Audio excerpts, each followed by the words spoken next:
Megastar Shakib খানকে নিয়ে এই ভিডিও বানানো আমার দেরি হচ্ছে, আমি হাত জোর করে ক্ষমা চেয়ে নিচ্ছি আমার সাকিবিয়ান ভাই বোনেদের কাছ থেকে। মালয়েশিয়াতে রিলিজ করছে মেগাস্টার সিনেমা, ইয়াস, তুফান রিলিজ করছে মালয়েশিয়াতে। বন্ধুরা, মেগাস্টার শাকিব খানের তুফান রিলিজ করছে মালয়েশিয়াতে এবং পৌশলেদির থেকে অনেক কিছু খবর পেলাম, তাকে অনেকে অনেক কিছু পাঠিয়েছে। সরি ফর দ্যাট, আমি সমস্ত নামগুলো তো মনে রাখতে পারি না, আমি সমস্ত হল লিস্টগুলো তো মনে রাখতে পারি না, তবে অলমোস্ট 11টা মতন হলে মালয়েশিয়াতে তুফান রিলিজ হচ্ছে। ইয়েস, এটা খুব আনন্দের কথা। এবং কবে রিলিজ হচ্ছে? 2রা আগস্ট রিলিজ হচ্ছে, মানে যেটা 28শে মে রিলিজ হওয়ার কথা ছিল সেটা 2রা আগস্ট রিলিজ হচ্ছে। আমি তোমাদেরকে বলেছিলাম যে একটা প্রোটোকলস থাকে, একটা পেপার ওয়ার্কের ব্যাপার থাকে, সেগুলো কমপ্লিট হয়ে গেলেই কিন্তু মালয়েশিয়া রিলিজ হবে। আমি খুব খুব খুব খুশি যে মালয়েশিয়াতে রিলিজ করছেন মেকার্সরা। দেখো, আলটিমেটলি না, মেগাস্টার শাকিব খান এই নামটা যখন মালয়েশিয়ার সাথে জোড়ে, আমি প্রচুর মালয়েশিয়া থেকে কমেন্টস পাই।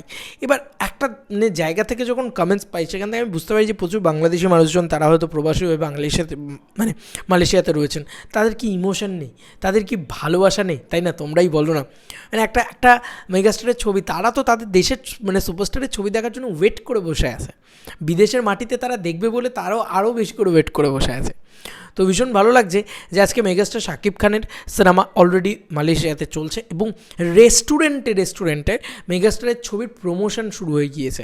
মালয়েশিয়ার মাটিতে প্রমোশন শুরু হয়ে গিয়েছে এবং মালয়েশিয়াতে ওই মানে আসিতেছে বলে লেখা হয়ে গিয়েছে, যাতে অ্যাটলিস্ট বাংলাদেশি যারা রয়েছে বা মেগাস্টারের যারা ফ্যান রয়েছে তারা যাতে দেখতে পায়, বা সাকিবিয়ান বাহিনী যাতে দেখতে পায়।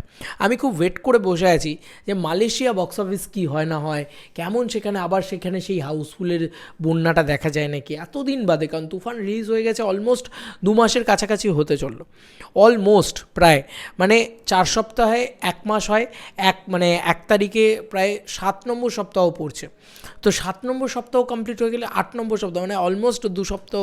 আর মানে 17 তারিখ এলে, মানে আগস্ট মাসের 17 তারিখ এলে এটা 2 মাস রিলিজ হয়েছে, এটা হবে। ন্যাচারালি 2 মাস ধরে একটা সিনেমা হলে চলা মানেও একটা বিরাট ব্যাপার, এটা তো মানতেই হবে।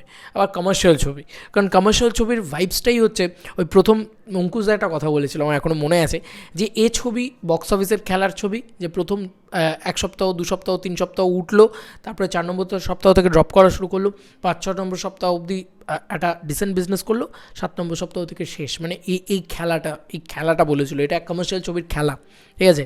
প্রথমে বাম্পি হয়ে ওঠে, তারপরে কিন্তু ড্রপ করতে থাকে। তো এটাই হয়, কিন্তু ন্যাচারালি মেগাস্টার শাকিব খানের ক্ষেত্রে দেখা যাচ্ছে যে ওনার এই ছবি কিন্তু ড্রপ করছে না, অভূতপূর্বভাবে এক দিনে 50 লাখ করে কালেকশন এখনও করে যাচ্ছে। হয়তো আমি লাস্ট যেটা বিএমআর থেকে আপডেট পেয়েছিলাম, সেটাও কিন্তু 54 লাখের মতন কালেকশন ছিল। তাও এরকম বাংলাদেশের পরিস্থিতিতে যদি না হতো তাহলে আরও বেশি কালেকশন। এবং 50 লাখের কালেকশনটা শুধু মাল্টিপ্লেক্স থেকে, সিঙ্গেল স্ক্রিন থেকে নয়। সিঙ্গেল স্ক্রিনের কালেকশনটা জুড়লে যে কী হবে, মানে সে তো ওই উপরওয়ালাই জানে, আর কেউ বলতে পারবে না।